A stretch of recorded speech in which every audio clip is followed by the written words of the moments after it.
Good afternoon, good morning from the International Energy Agency here in Paris. I'm Laura Cozzi, the Director for Sustainability, Technology and Outlooks here at the International Energy Agency. I'm today joined by two of my colleagues, Thomas Spencer and Siddhartha Singh, and today we are hosting you for the launch of our latest report of energy and AI. We have decided today, given how interconnected the AI and energy space here is, to have not only the presentation of the key findings of our report, but to also have and hear and listen from key players around the world in this space. We have invited Google, PJM, GE Vernova, Kairos Power, and Hitachi Energy to join us for a discussion that will follow immediately after the short presentation we will give of the report. So you are all aware that we started here at the International Energy Agency around 2 years ago to look at the interconnection between energy and AI.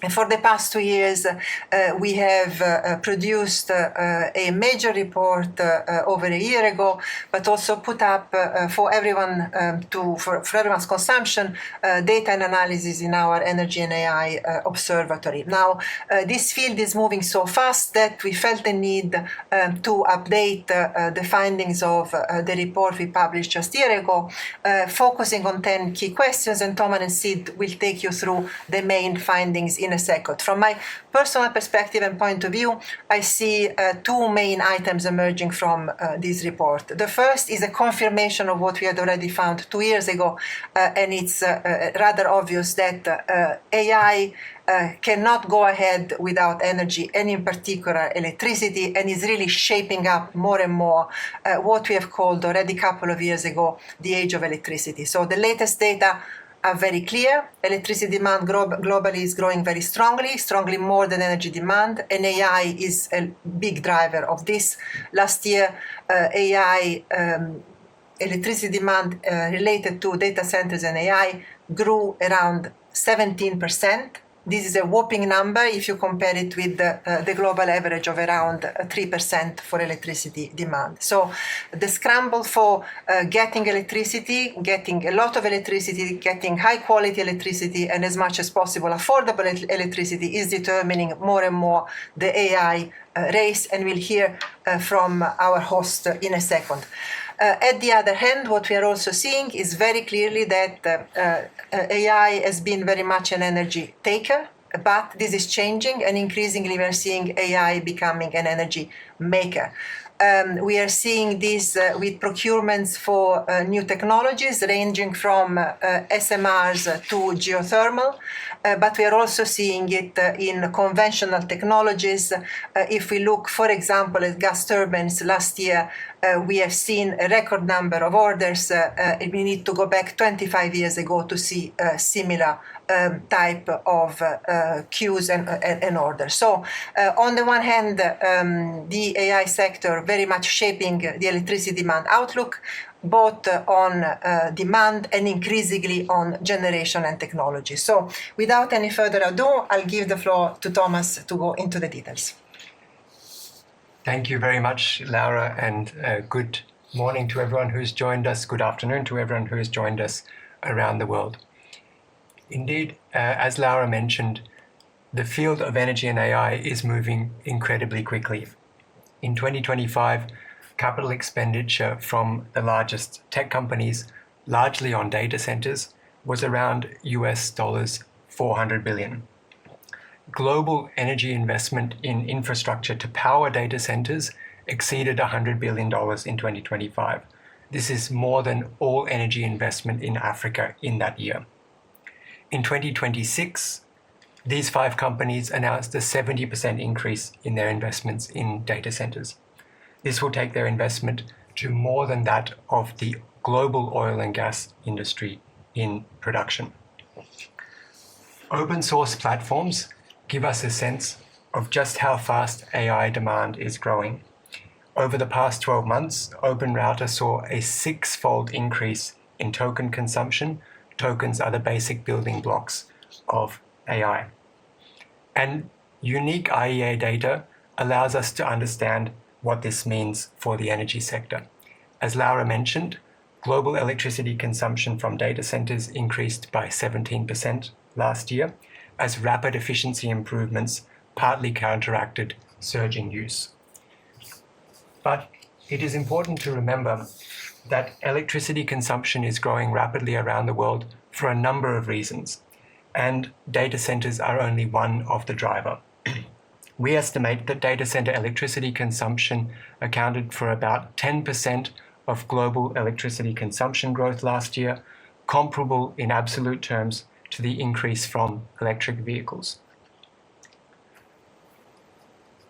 But one of the challenges of data centers is that they tend to concentrate in specific geographies and that they can be built very quickly. And this speed of development is increasingly coming up against physical constraints. Within the energy sector, energy equipment such as gas turbines and transformers are sold out for the next few years. Ramping up manufacturing capacity will take some time.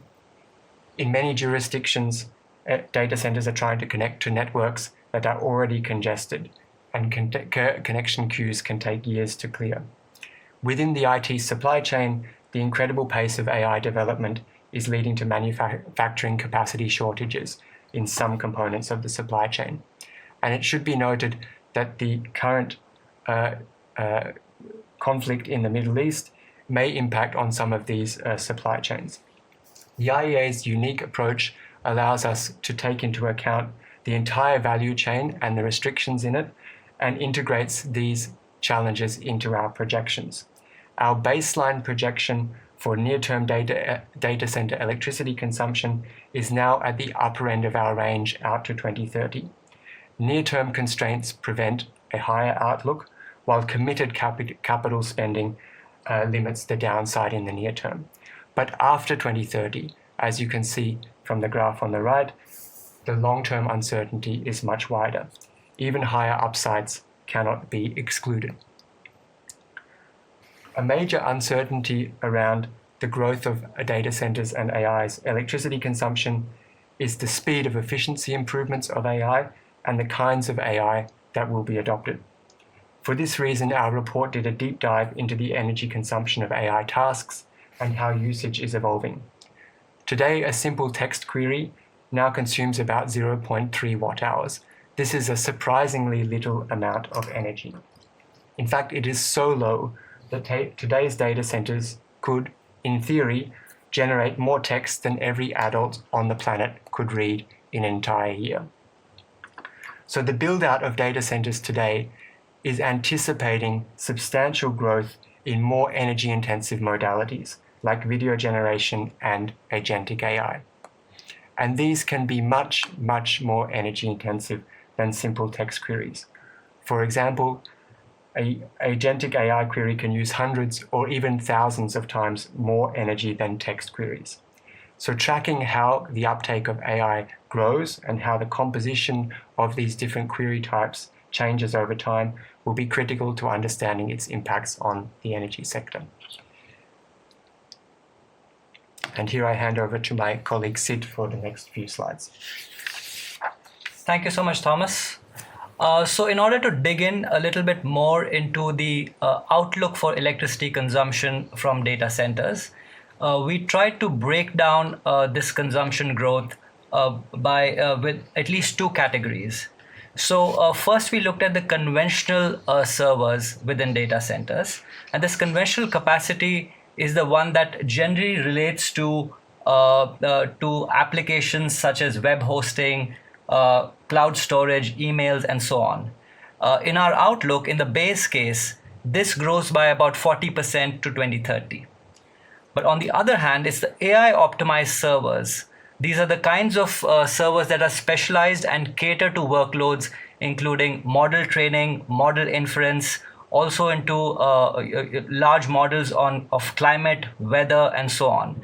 And this capacity grows very quickly, resulting in a tripling of electricity consumption from such servers. So this is where the growth really lies. And this is also leading to and driving innovation in the electricity sector. So the reason for that is that these data centers contain equipment, computational equipment that are very specialized and that have very interesting characteristics that drive this type of innovation. So firstly, a rack, as you can see here, a data center rack, for representational purposes, is about the size of a really large refrigerator. This could weigh as much as an SUV truck. The ones that are currently under construction, the ones that are currently under development, the ones that will be deployed over the next year or so, would consume as much electricity as about 65 households. So each one of them could consume as much as 65 households once it is deployed, also leading to obviously a lot of heat generation. And one of the characteristics associated with such type of workloads is that they can be very variable in nature. So as a result of this, there are innovations that are being driven, including related to solid state transformers, advanced power electronics, and of course, energy storage as well. Now, as electricity consumption from data centers surges, there's also a drive towards power procurement strategies by data center operators, and this is helping shape the electricity system as well. So first and foremost, renewables continue to be among the key driving strategies for power procurement by data center operators, and in fact about 50% of all electricity consumption from data centers are accounted for by such contracted capacity. In fact, the data centers in general tend to be among the largest procurers for renewable capacity, including in the United States. But on the other hand, data center operators are also increasingly looking at other technologies, traditional nuclear capacity being one of them. About 7 gigawatts of nuclear capacity has been contracted out through PPAs. And in fact, there's been some more innovation on this front with battery and demand response related capacity also being contracted out by data center operators. Interestingly, nuclear small and modular reactors, these are futuristic technologies that are currently under development and are likely to come online post 2030. We have seen that these conditional offtake agreements related to them have gone from 25 gigawatts to 45 gigawatts in just 1 year. But while grid-connected power can take time to materialize, there are obviously grid connection queues. For those reasons, data center operators are also pushing forward on acquiring gas turbines and installing them on site for generation, feeding directly into the data center.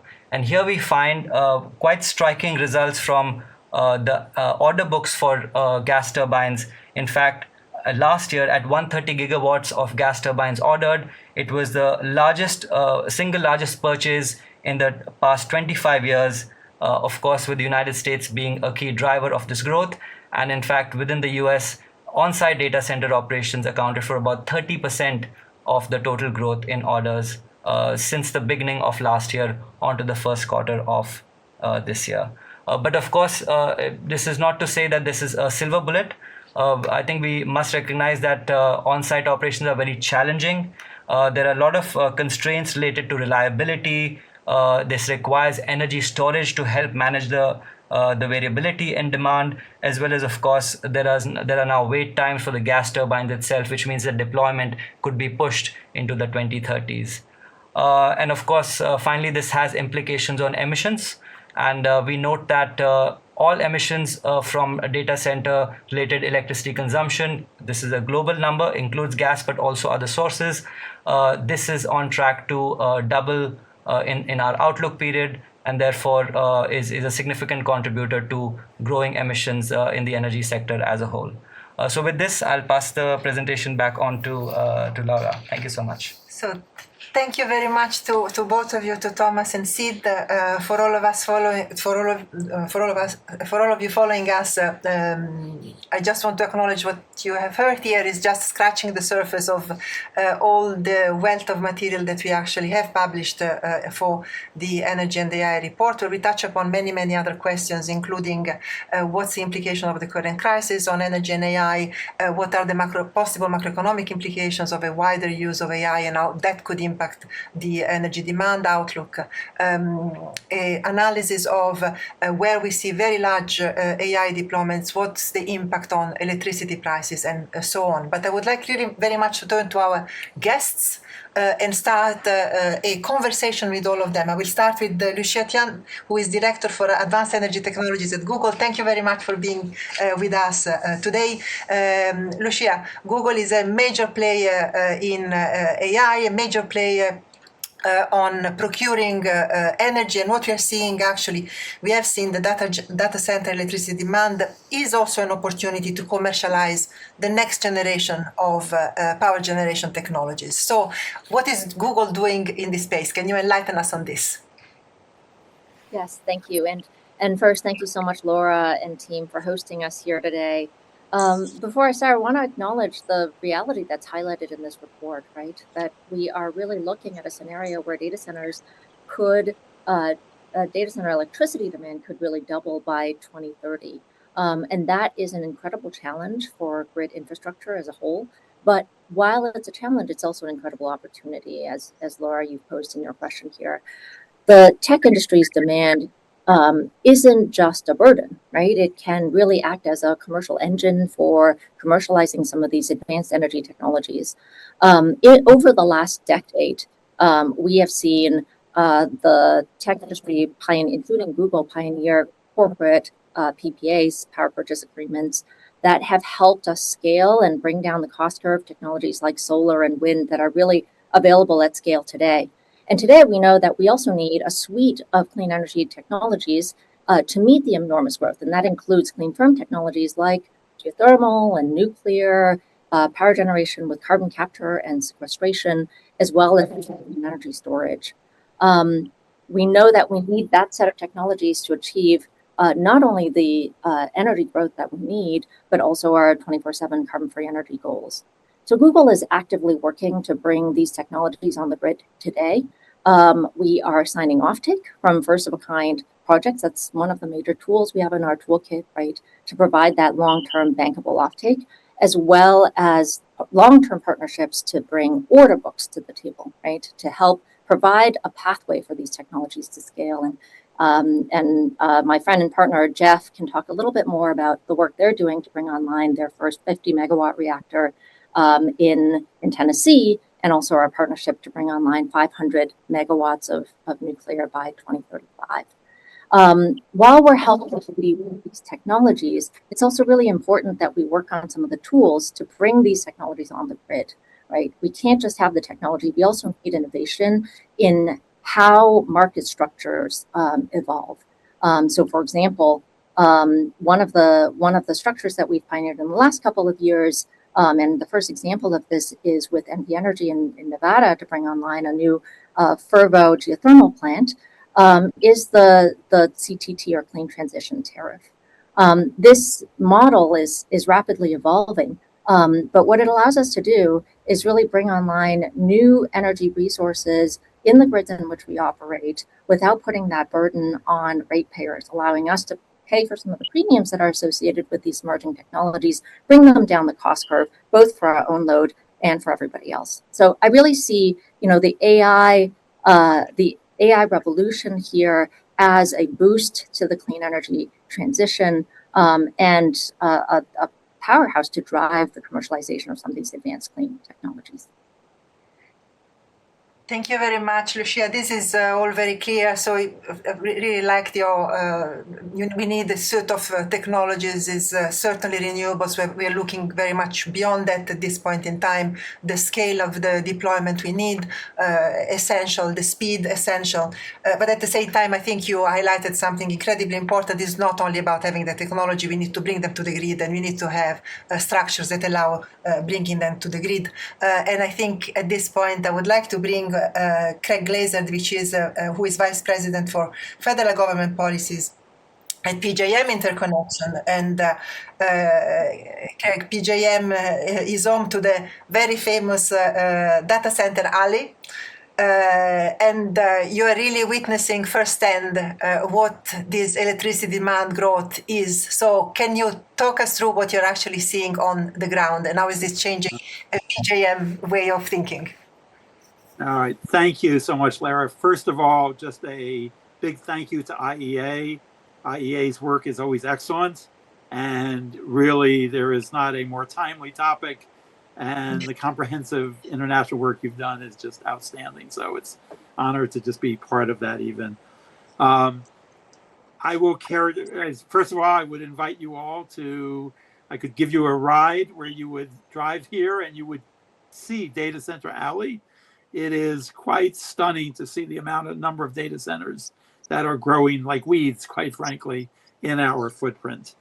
And this is characterized, if I could say, big picture wise, by speed to market, uncertainty that we are facing associated with forecasting of data center growth, and the supply chain issues. So let me just take them quickly one by one. On the speed issue, the growth has been just stunning. We do a large load adjustment every year. Our forecast, the large load adjustment, went from just the adjustments from 11,479 megawatts in 2026 to 72,000. That's a 600% increase by 2036. The Dominion zone alone, which is the heart of Data Center Alley, looking at a 224% increase in 5 years, a 342% increase in their demand over the next 10 years. So enormous growth. The second problem, though, is forecasting with regard to that, because one of the uncertainties associated with ramp rates, okay, we often have data center developers put in sort of a maximum amount that they want to connect to the grid, but they don't get there all at once. So a better understanding, getting clarity on the ramp rates is something that is frankly a challenge at this point. Modeling that is a special challenge. And it's not as much a challenge in growth of capacity. We run a capacity market 3 years forward, but think about transmission. Transmission takes 10 years to, at least in the United States, to get built.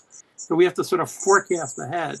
And how do we ensure we're not overbuilding or underbuilding? Finally, I'll say on the supply chain issues, in all due respect to my friends at Google, we can't do this with renewable technology alone. The speed of the data center development, we are already short here in PJM for the first time. We cannot just, renewables alone and storage alone cannot come on fast enough. So we are looking at natural gas growth, which brings its own set of supply chain turbine issues, but yet another issue is getting the fuel and this natural gas infrastructure in place, which is itself a challenge. So I'll sum up by saying lots of challenges. We'll get to what we're doing about it in future questions, but speed, uncertainty of growth and ramp rates, and the supply chain issues are sort of overwhelming. Thank you, Craig. That was extremely, extremely clear. And I think it brings us nicely to Vera. Vera Silva is the Chief Strategy and Chief Technology Officer at GE Vernova Electrification System. And Vera, we are really seeing, because of the innovation space in which AI is growing, that by themselves they're bringing a lot of novelty in electrical technologies, ranging from battery storage to transformers to power electronics. So from your very, very privileged position, what are you seeing happening, and what's exciting you the most?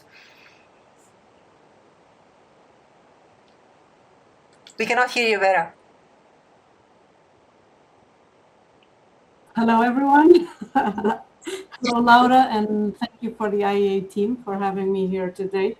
So I'm going to, listening to my previous speakers, I'm going to structure this in 3 main points. So the first need for technology has been about speed to power, which is how do we connect this or somehow bring electricity to the data center. So one of the aspects has been how we speed up connection to the grid.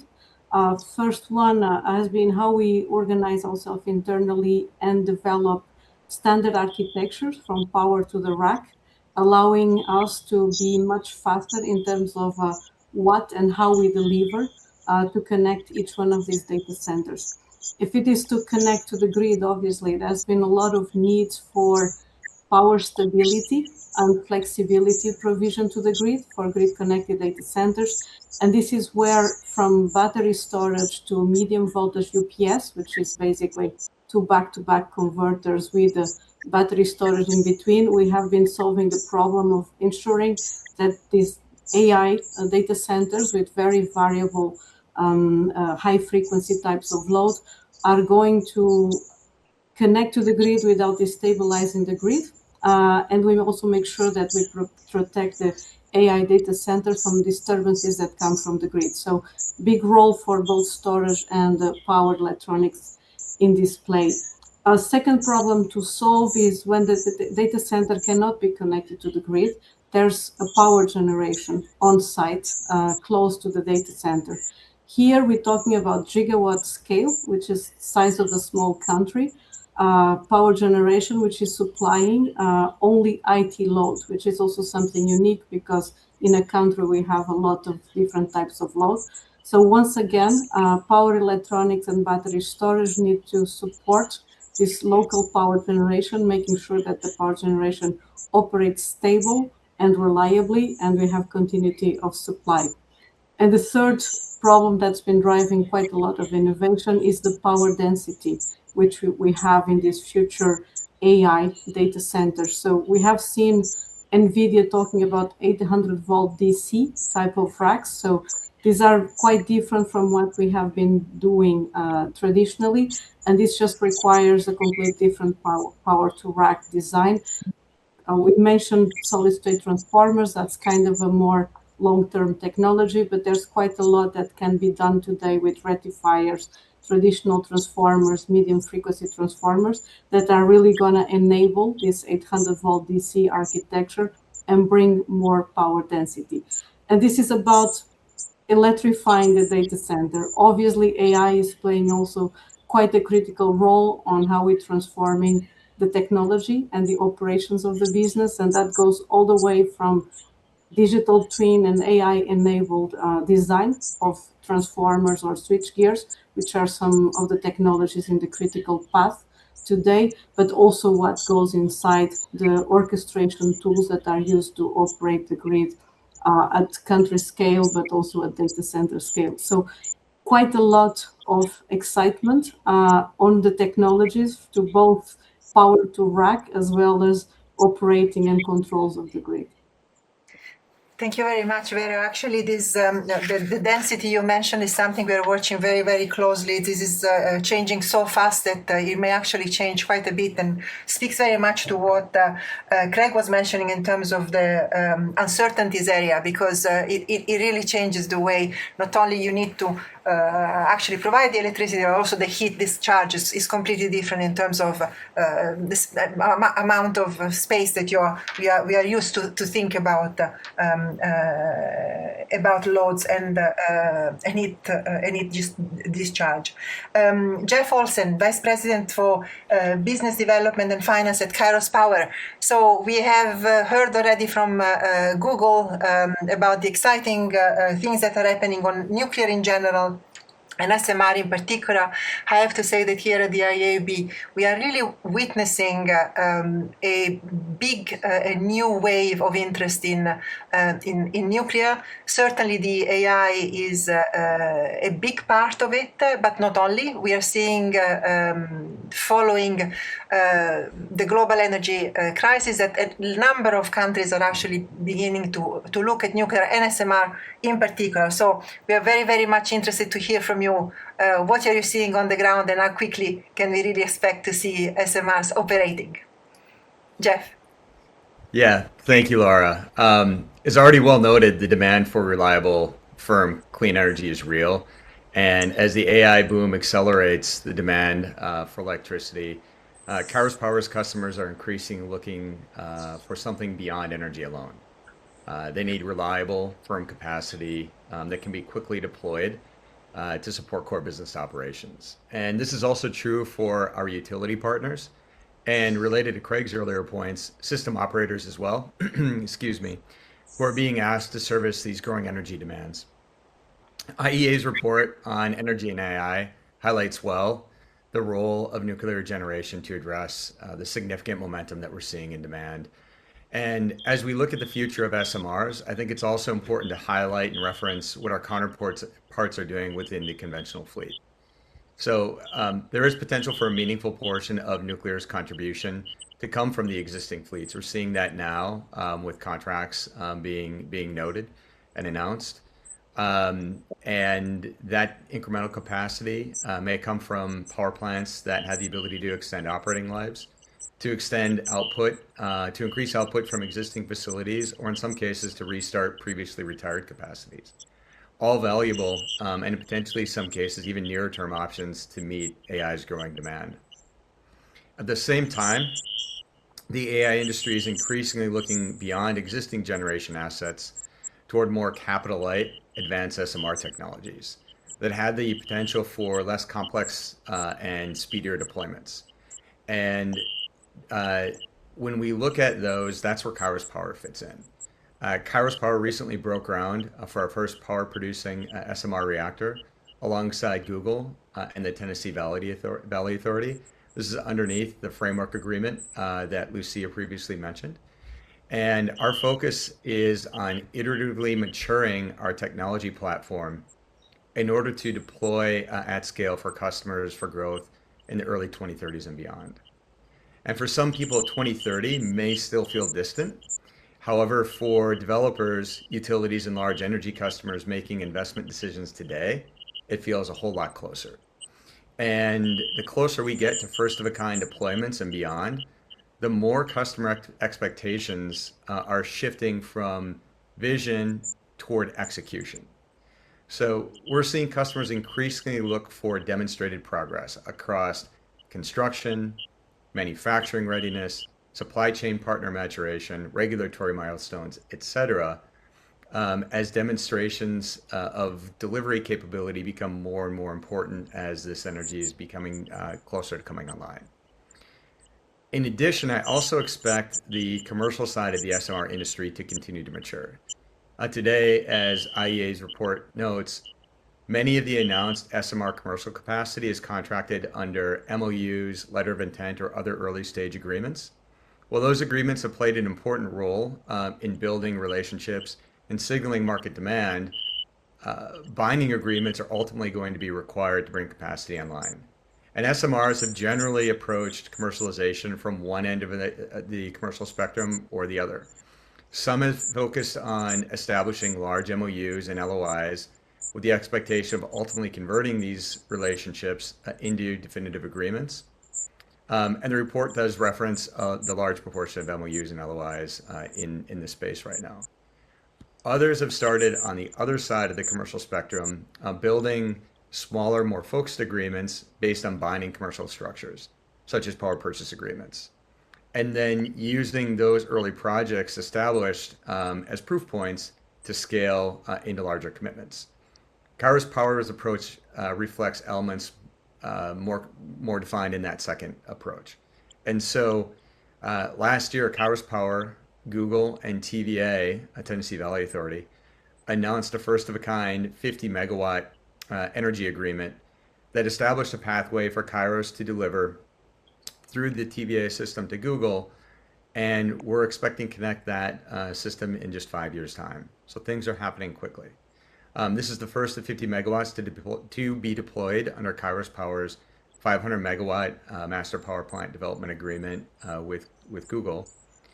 And looking ahead, I expect more MOUs and LOIs to continue to grow in the space, because they signal important relationships. But I also expect that as we move closer to the 2030s, SMRs that are leading will begin to shift a growing share of their commercial portfolios into binding agreements.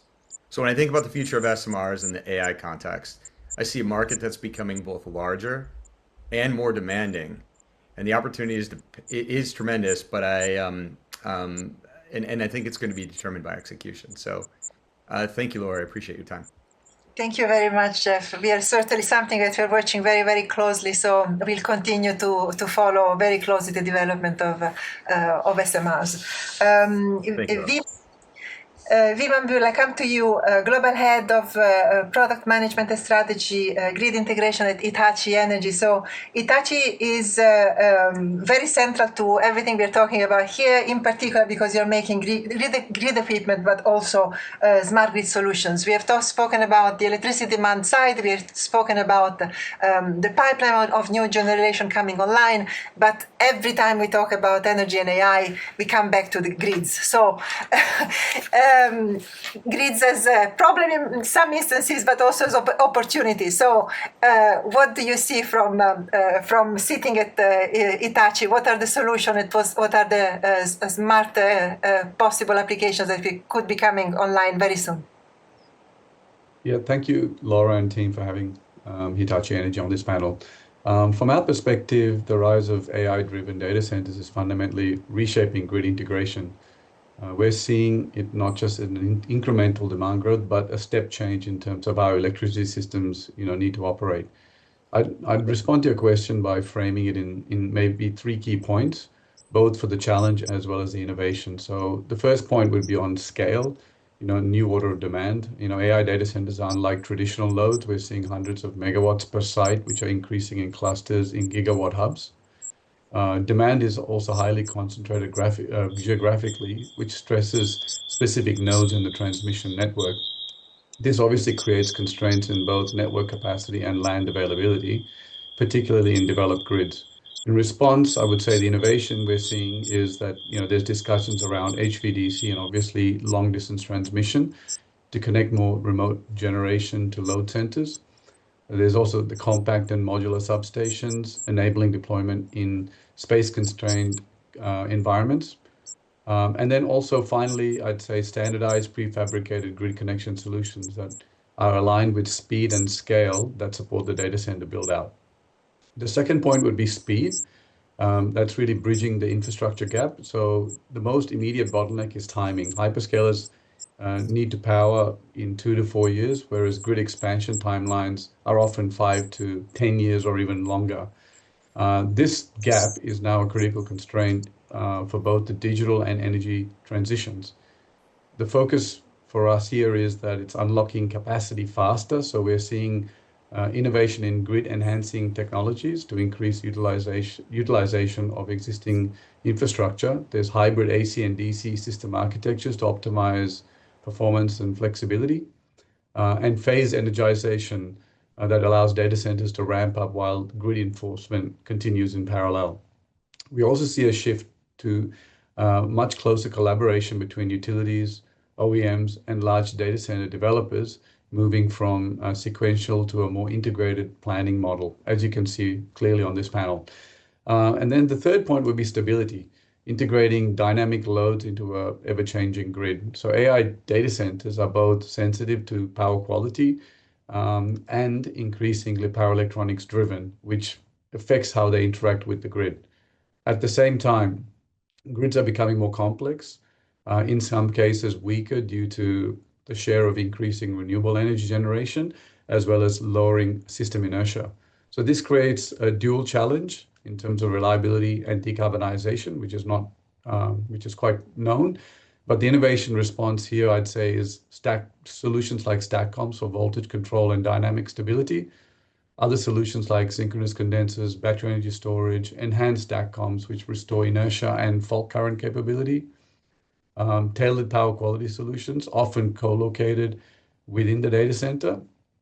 And then critically, I would say this is now combined with this digital layer and taking advantage of AI. So real-time monitoring and control, digital twins and predictive analytics, AI optimization of grid and load interactions. So this allows us to move from a passive connection to an actively managed integration when you're talking about interconnection to the grid. So looking ahead, we see a few emerging trends. So data centers as active participants, providing flexibility, not just consuming power, co-optimizing of compute versus energy, aligning AI workloads with grid connections and renewable availability, hybrid energy architectures, combining grid supply with on-site renewable storage and grid support assets, and then standardized grid connection platforms, so modular, repeatable solutions that can be deployed at scale globally. And potentially, well, it's already mentioned, DC-based systems. I think one of my colleagues on the panel mentioned 800-volt DC in terms of the architecture within the data center changing. So in summary, the challenge is not simply connecting loads, it's integrating large, fast-growing and highly dynamic demand into a constrained transitioning grid. The solution lies obviously in advancing power infrastructure with digital intelligence, tuning grid connections to a flexible, actively managed system. With that shift, we're moving from a static infrastructure to a dynamic orchestration, which will ultimately enable both AI and the energy transition to scale together. Thanks a lot, Laura. Thanks for having me. Thank you, Wim. And I am struck that by the 3 points you made and the 3 points that Craig made, there is one commonality, which is very much speed. But when we look actually at what's happening on the supply chains, we actually see real bottlenecks on the number of parts of the supply chains. In particular, I'm thinking transformers, I'm thinking gas turbines. So I would like to go back to Vera and ask her how does she see these bottlenecks playing out in the next couple of years.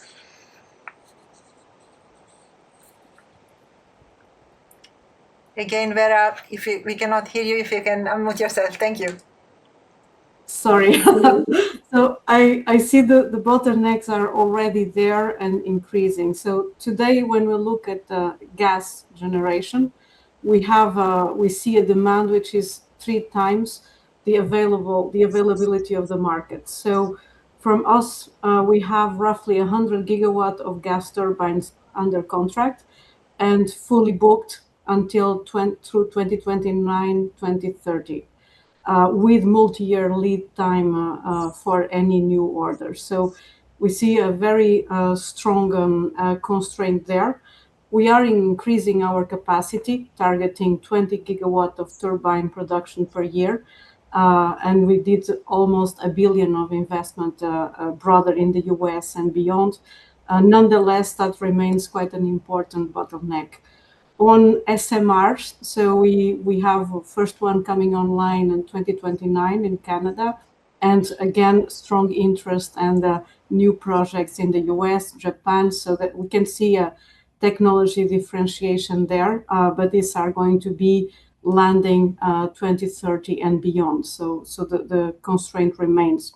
On the grid side, the bottleneck is today within the transformers and the switch gears, and it will start increasing when it comes to stability solutions and based on power electronics and battery energy storage. With the power electronics and the ability and the engineering becoming the constraint going forward.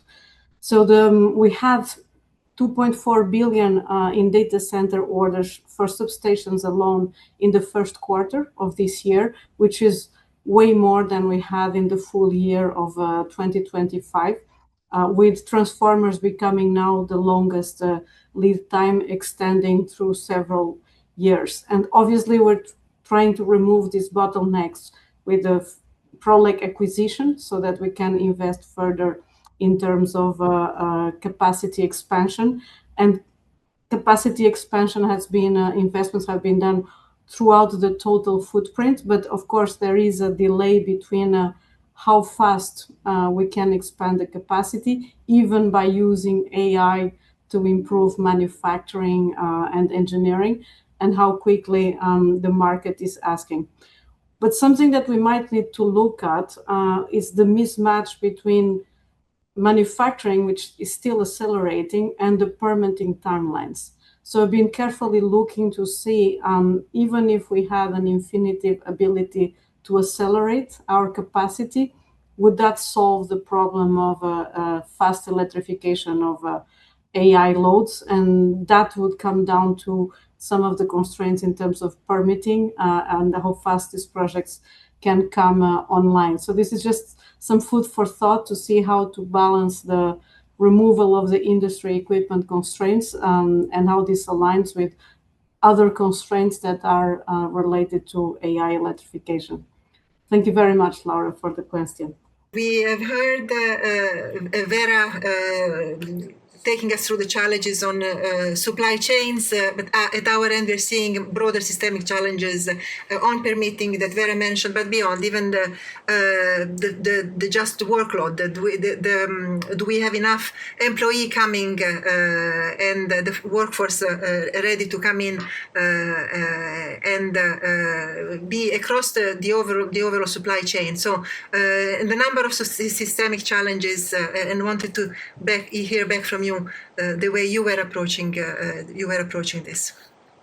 Yep, no problem. I think it's a very open question, and I think it has got lots of different challenges. But let me try and see if I can structure it. So thanks for the question. So from a Hitachi Energy perspective, delivering grid connection solutions is fundamentally an orchestration challenge across multiple systems that were never designed to move at the same speed, like I mentioned in my previous response.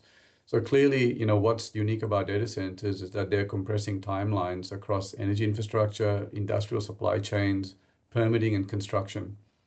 And the friction between those is how now primarily the constraint that's on the growth or preventing growth.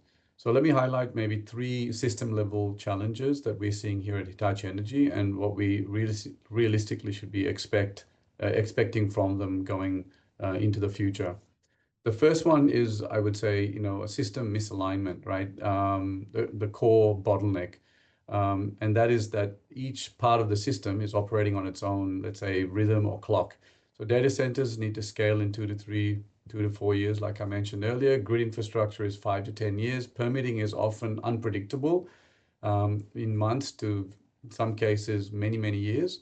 And obviously supply chains, like my colleague on the panel mentioned, obviously are still catching up, depending on which type of asset you're talking about that you need for the data center infrastructure.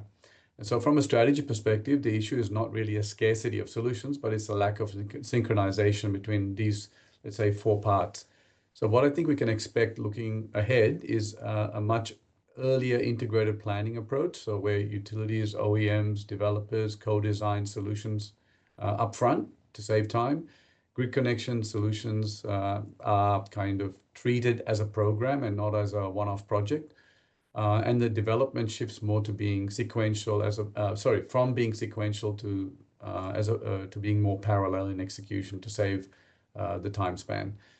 Then the second point is industrialization of grid connections.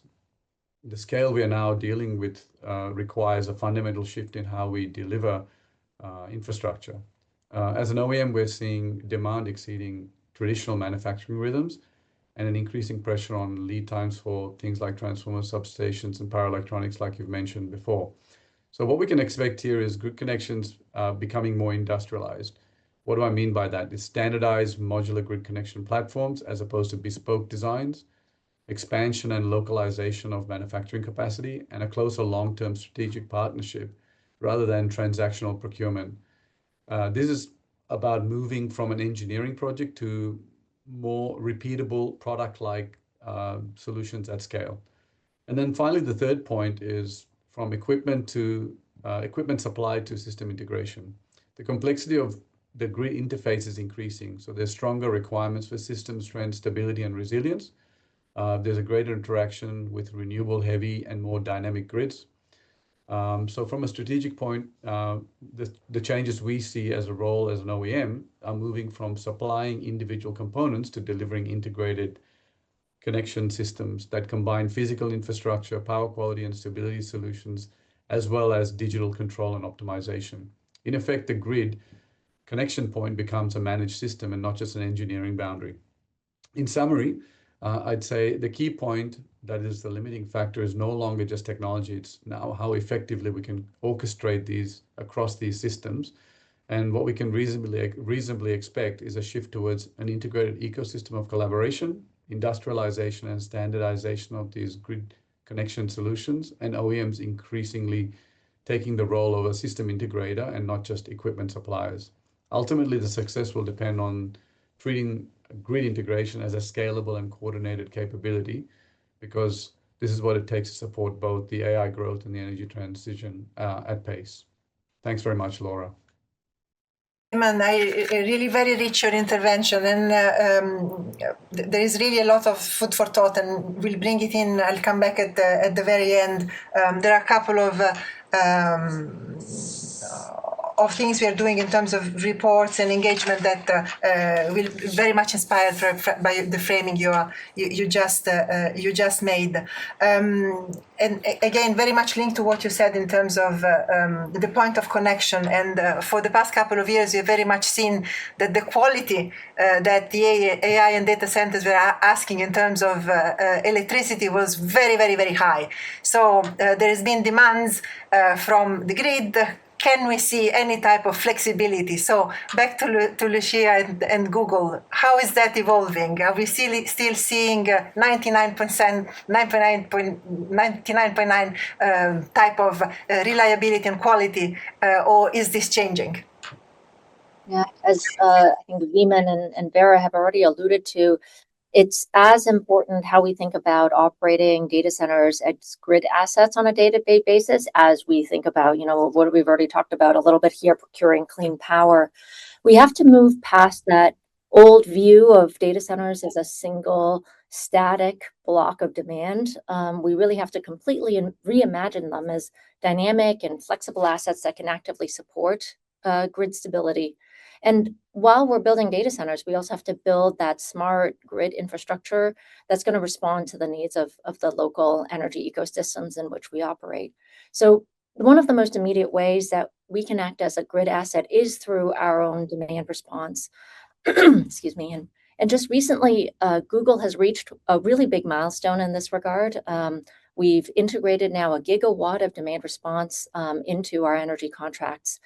And that's because we have the ability to limit or temporally shift certain compute-intensive tasks like ML training so that we can intentionally reduce our power demand during peak hours. And that demand-side flexibility is really, really crucial. It helps to allow our utility partners to balance supply and demand instantly. It allows us to reduce the need to turn on expensive and carbon-intensive peakers during those short-term spikes. Well, also, I would also mention we're a founding member of the EPRI DC Flex initiative, which is really focused on collaboratively developing frameworks to value data center demand response as a reliable capacity resource for grid planners. Now, beyond software, and I think Vera spoke to this already, we need to deploy certain physical assets to support the grid, particularly energy storage. Energy storage is important in multiple use cases now, all the way from smoothing for our data center loads to providing grid stability. So we are deploying them in all of its various forms, from traditional lithium-ion based battery storage to longer duration energy storage technologies. For example, in Minnesota, we're helping to deploy a 300 megawatt long duration energy storage solution using Form's iron air batteries. That's going to be the world's largest battery to date. And because these batteries can dispatch power for up to 100 hours, they provide that firming capacity to the grid to ensure that clean energy is available exactly when it's needed most, even during extended periods of low wind or solar production. Finally, in that theme of a dynamic grid, we also need to look at transmission-related technologies like grid-enhancing technologies. The energy sector is really starting to use AI and advanced software to optimize existing transmission infrastructure through tools like dynamic line ratings and topology optimization. And through the adoption of those technologies, we can get far more use out of the existing infrastructure that we have and accelerate interconnection timelines and keep electricity rates affordable for everyone. spoken about a variety of things, but there is one word probably that hasn't appeared much in our discussion so far, and is really the role of government and the role of policy. So I would like to turn to to Jeff and Craig with a very similar question, actually. Starting with Jeff first, do you see a role for government to help with speeding up the deployment of SMRs? Absolutely, Laura. And I'll speak using some U.S. specific examples, given where we sit here with Kairos Power. It's important to consider the role of government at all levels. At the local level, communities are incredibly important stakeholders when it comes to siting and building new reactor capacity. So local governments, elected county leaders are key partners in facilitating community awareness, engagement, and acceptance for new nuclear projects. At the state level, support for economic incentives and workforce development programs also play a key and important role. So from a Kairos Power perspective, we've seen strong programmatic support from U.S. states, including New Mexico and Tennessee, as we've expanded from our headquarters in California. And then additionally, as we look forward, we're continuing to see more states, Texas, Utah, and others, for example, who are committing funds to actively recruit new nuclear development and supply chain partners offering support with siting, building key relationships, and championing projects in regions that might not be as familiar with nuclear reactor technology to date. Also within states, support for trade and education programs is key. We're partnering in Tennessee on initiatives, and these programs are important for critical training for new nuclear careers, as well as to combat shortages in the trades, and then to replace an aging workforce. And that continued support as this industry grows will be important. And then lastly, at the federal level, federal support, excuse me, has been important and will continue to be important for the SMR space. Kairos Power has been grateful for the support from the U.S. Department of Energy, which has helped to fund technology development as well as risk reduction through the Advanced Reactor Demonstration Program. And Kairos has pioneered a successful milestone-based contracting approach in our model under that program with the DOE, where we receive payment only for demonstrated completion of key milestones. And that type of construct is important, and we've continued to make progress down that pathway. It's a credit to DOE's leadership to look at innovative ways to drive new technology, and that will be important going forward. And as a U.S. company, we appreciate the DOE's ongoing support for continued partnership in order to progress AI and other critical digital technology infrastructure. Thank you very much, Jeff. Maybe, Craig, similar question to you. Maybe if you can step back from PJM for 1 second, what do you think the role of policy should be now in terms of supporting data center grid integration? So, no, thanks for the question. So whenever we talk about government and policymakers, that's always the Debbie Downer part of the presentation. People say, oh, if we could just get the policymakers out of the way, we could get all this wonderful stuff done. Well, I've been at the intersection of policy and technology now for 26 years at PJM, and before that as a regulator. Looking back on this issue, one of the things that was drilled into me when I very first got into the regulatory field, somebody handed me a book from Professor Bonbright called Public Utility Regulation. And he had 3 very, very important goals at that point. One was the concept of obligation to serve. The utilities need to serve all customers coming onto the system. Number 2 was the concept of non-discrimination. Similarly situated customers have to be treated the same. And the third, which was drummed into me early on in my career, rates are averaged within customer classes and across customer classes in order to ensure that they are affordable to everyone. It was sort of a universal service concept. So each of those Bonbright bedrock principles is being sort of torn apart, if you will, stressed beyond what they ever were intended, be it obligation to serve. Does the utility have to serve all data centers? What is the time period? What's that obligation? What does non-discrimination mean? Can I create a separate class of data center retail load and give it obligations that I don't give other large industrial customers, for example, as well as rates and the whole subject of averaging rates and affordability for the remaining customers. I'll quickly just say there are two tools that PJM we're using, but they are all bound up in these policy questions. And whether they'll succeed or not is based on how you answer those policy questions. One of them is, frankly, because we are short right now in capacity, given the data center growth we've seen, we are trying to encourage, we call it BYONC, bring your own new capacity. We need data centers to bring their own new capacity, frankly, concurrent with, not in the future, concurrent with coming onto the system as load. And the second is sort of the stick in this, is that they do not do that.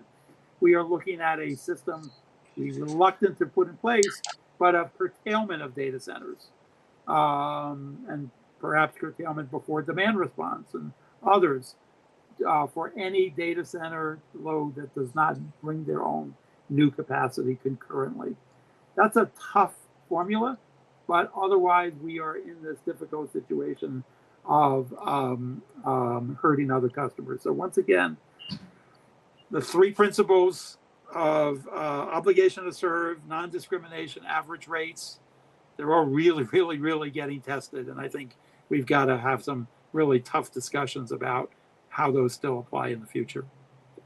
Thank you so much, Craig. And I'm cognizant we are about 5 minutes over time, and I would really like to thank all of you for this fantastic conversation, for being fantastic today, but very good partners throughout the past couple of years and continuously working with us. I want to acknowledge that we have received a few questions in the chat, and I would like to ask the colleagues that have sent a question to not hesitate to write those questions that we didn't address at energyandai.org, and we'll make sure that you get the reply. Let me thank at my end Thomas and Sid, not only for the fantastic presentation, but for leading our work here, and give you two appointments in terms of what we're going to be doing next. We are working very closely with the France G7 presidency to put forward a strategy to speed up the grid integration of data centers. So a lot of the conversations today was very much inspiring. So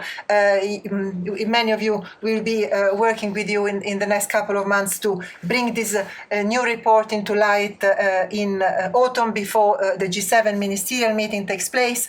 And finally, I would like to let all of you know that very much in the spirit of what has emerged today, which is coordination, working very much closely together and really bringing about a new type of collaboration.